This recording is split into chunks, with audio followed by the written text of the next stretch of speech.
Alhamdulillahi Rabbil Alamin, wa bihi nasta'in ala umuri dunya waddin. Asyhadu an la ilaha illallah wahdahu la syarikalah, wa asyhadu anna Muhammadan abduhu wa rasuluh la nabiyya ba'da, amma ba'd. Bapak-bapak, ibu-ibu sedang jemaah subuh rahimakumullah. Alhamdulillah, pada pagi yang berbahagia ini kita masih diberikan oleh Allah limpahan rahmat dan nikmatnya, sehingga kita bisa juga melangkahkan kaki, mengayunkan tangan untuk berhadir menunaikan atau beribadah, berubudiyah kepadanya. Mudah-mudahan bernilai ibadah kita datang ke masjid yang kita cintai ini. Salawat beserta salam kita kirimkan buat Nabi kita, yakni baginda Muhammad Rasulullah sallallahu alaihi wasallam. Allahumma salli ala Muhammad wa ala ali Muhammad. Bapak Ibu sedang jemaah subuh rahimakumullah. Untuk pagi ini kembali kita lanjutkan, kita bacakan hadis yang ke-7 dari hadis Arba'in yang ada dalam kitab An-Nawawi, yang itunya yang mengajarkan kepada kita tentang kandungan-kandungan ajaran Islam. Hadis ini yang diriwayatkan oleh Muslim.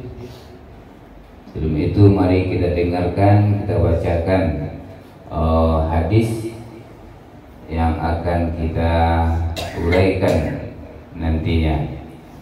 An Abi Ruqayyah Tamim bin Aus ad-Dari radhiyallahu anhu anna an-nabiy sallallahu alaihi wasallam qala ad-dinun nasihah.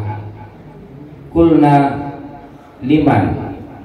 Qala lillah wa li kitabihi wa li rasulihi wa li a'immatil muslimin wa ammatihim. Rawahul Muslim. Dari Abu Ruqayyah Tamim bin Aus dan Ad-Dari, ridallahkannya, berkata dia, Nabi sallallahu alaihi wasallam, Nabi sallallahu alaihi wasallam, ad-dinun nasihah, agama itu ketulusan. Maka bertanya Ad-Dari tadi, qulna liman, dan kami pun bertanya, untuk siapa? Maka Rasulullah sallallahu alaihi wasallam menjawab, qal lillah, untuk Allah, wali kitabihi, untuk rasul, untuk kitabnya, wali rasulih, dan untuk rasulnya, wali a'immatil muslimin, dan untuk pemimpin, dan untuk para pemimpin kaum muslimin, wa ammatihim, dan untuk kaum muslimin. Hadis ini diriwayatkan oleh Muslim. Hadis ini cukup pendek, tapi kandungannya yang diuraikan adalah sangat penting sekali, banyak manfaatnya, Sehingga hadis ini dikatakan siklus dari ajaran Islam. Hadis ini mulai dari dasar atau syarat ataupun syarat yang bersifat usul ataupun furu', yang mendasar ataupun yang cabang. Maka dikatakan di dalam ayat juga tidak ada aku tinggalkan sedikit pun dalam kitab ini. Jadi dalam hadis ini telah mencakup semuanya, bahwasanya dikatakan adalah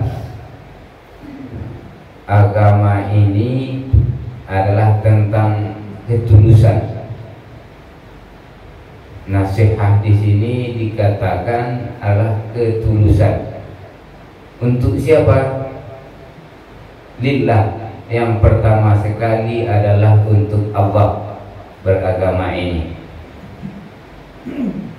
Dalam hadis ini dikatakan agama ini, kita beragama ini adalah untuk siapa? Pertama sekali qala lillah, untuk Allah. Bagaimana ketulusan kita kepada Allah? Tentu praktek atau implementasi dari keimanan kita kepada Allah. Apakah keimanan kita memang tulus atau ada sedikit tergoyangkan atau rusak? Di sinilah nampak bagi kita nantinya bahwasanya apakah memang betul kita beriman kepada Allah atau tidak. Yang pertama sekali bentuk implementasinya adalah kita tidak menyekutukannya sedikit pun.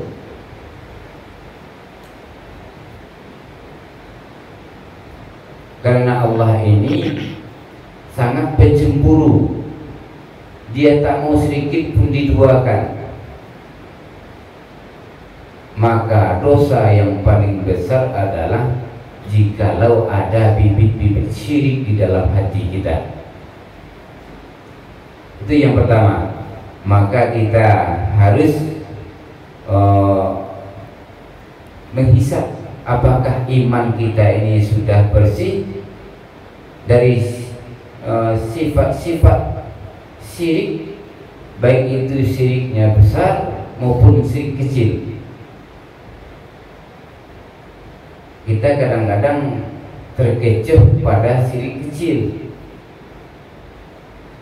Beribadah, kita memang beribadah, tetapi ada sedikit menyaliknya.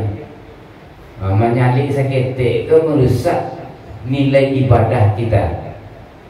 Niat pertama tadi lain ke rumah saji, melangkahkan kaki lillahi ta'ala.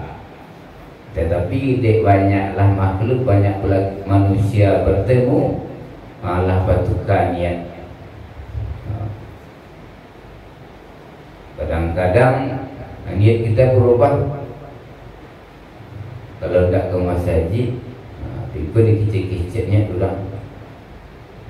Atau contoh yang biasa disebut, misalkan nak dimintu lah, misalkan nak dimenantu lah, macam-macam. Yang seketik-seketik itulah yang merusak keimanan kita kepada Allah. Maka nilai ibadah kita hilang di sana. Atau ria.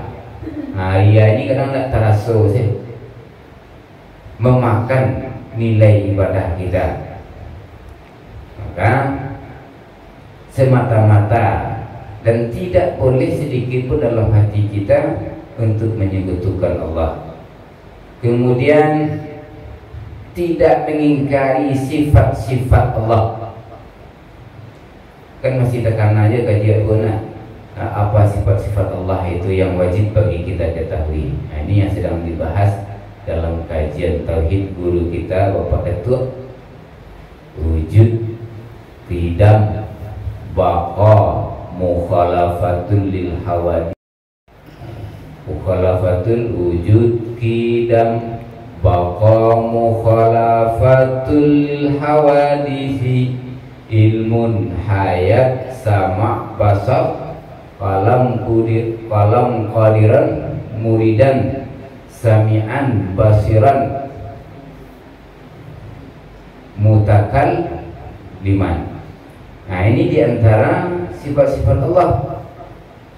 Kita tidak ada mengingkari sedikit pun tentang itu, karena sifat-sifat Allah ini sebagian diberikan kepada kita. Basir, Allah maha mendengar, dan pendengaran itu diberikan kepada kita. Kita diberi telinga, bahasa Arab. Kalau telinga, bahasa Arabnya telinga. Uzunun, telinga. Tapi basirun, mendengar. Pendengar itulah yang datang dari Allah. Pak kecil orang baraja apa namanya kok? Baraja suluk atau terikat. Sami Allah. Basir Allah. Nah, itu bahasa.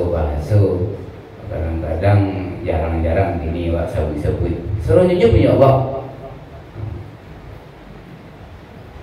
Kalau itu diambil, anak dolek. Maka semua sifat-sifat Allah yang kita ketahui dan harus kita ketahui, tidak boleh kita ingkari satupun.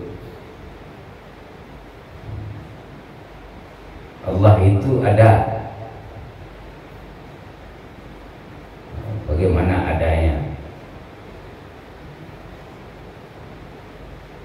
Baqa, Allah itu kekal. Maka dari sifat Allah yang 20 yang wajib kita ketahui, maka satu pun tidak boleh kita ingkari.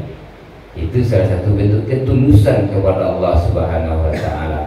Kemudian meyakini bahwa segala kesempurnaan hanyalah milik Allah, tidak ada dan kurang, karena Allah ini memang berbeda dengan makhluknya. Mukhalafatul lil hawa. Allah itu maha sempurna, tidak sama jawab.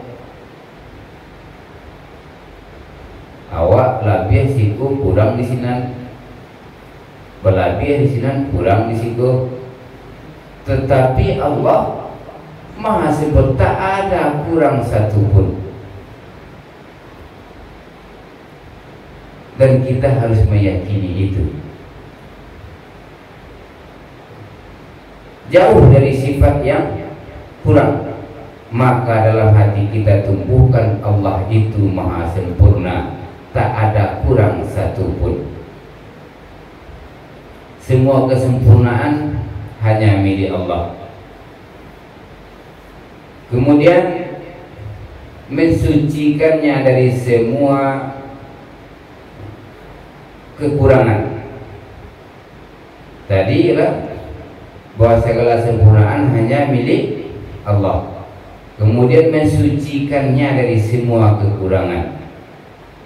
Artinya tidak ada satupun Allah itu kurang, maka kita mensucikannya dari itu, meyakini bahwasanya kita yang kurang. Allah itu tidak ada kekurangan satupun, karena dialah yang maha pemberi, dialah yang maha mencukupi.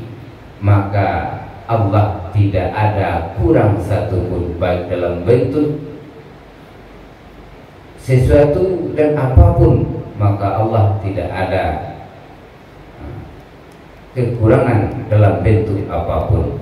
Kemudian ikhlas dalam beribadah kepadanya. Tidak ada embel-embel yang lain, tidak ada karena makhluk dan tidak ada karena manusia sekalipun, maka ikhlaslah beribadah karena Allah Subhanahu wa Ta'ala. Jangan sampai ibadah kita ini rusak, tidak diterima karena ketidakikhlasan atau karena terpaksa. Maka kita kondisikan hati kita, kalau beribadah memang semata-mata karena Allah Subhanahu wa Ta'ala. Kemudian bentuk ketulusan kita kepada Allah yaitu tidak berbuat maksiat. Tidak berbuat maksiat. Apa itu maksiat? Semua yang diharamkan, semua yang dilarang oleh Allah itu maksiat. Maksiat itu tidak hanya maling, berzina, tapi apa-apa yang dilarang oleh Allah itu maksiat namanya. Maka kita harus menuruti apa-apa yang dibenci oleh Allah, apa-apa yang dilarang oleh Allah, maka kita pun harus menjauhi hal itu. Sebagaimana dalam hadis dikatakan, awsaku ural iman al-mu'alatu fillah wal mu'adatu fillah wal hubbu fillah wal bughdu fillah. Loyalitas karena Allah dan permusuhan karena Allah, cinta karena Allah dan membenci juga karena Allah. Maka apa-apa yang telah dilarang oleh Allah yang berbentuk maksiat, maka kita harus menjauhinya. Maka dari keterangan ketulusan kepada Allah ini, maka kita harus berkomitmen terhadap masalah yang bersifat fundamental ini, mendasar sekali dalam agama. Jikalau adu sumbiang seketik lupasoanya, maka rusak iman dan akidah kita, ataupun tidak diterima ibadah kita di sisi Allah Subhanahu wa Ta'ala jikalau kita tidak mengamalkan yang telah diperintahkan, yang telah disyariatkan oleh Allah ini. Maka apapun yang diperintahkan menurut syariat, maka itulah yang harus kita lakukan. Tidak boleh salah sedikit pun untuk mendapatkan pahala dari Allah Subhanahu wa Ta'ala. Inilah bentuk ketulusan kepada Allah yang pertama. Maka kita harus berhati-hati mendudukkan akidah keimanan yang ada di dalam hati kita. Maka terutama sekali kita masih menjalani kehidupan di dunia, maka berhati-hatilah dan kita harus menjauhi perbuatan maksiat dan mencintai karena Allah dan membenci karena Allah, karena hal ini sangat berpengaruh kepada diterimanya amal ibadah di sisi Allah Subhanahu wa Ta'ala. Mungkin untuk pagi ini itu yang dapat kami sampaikan. Terlebih dan terkurang kami mohon maaf. Wassalamualaikum warahmatullahi wabarakatuh. Waalaikumsalam warahmatullahi wabarakatuh.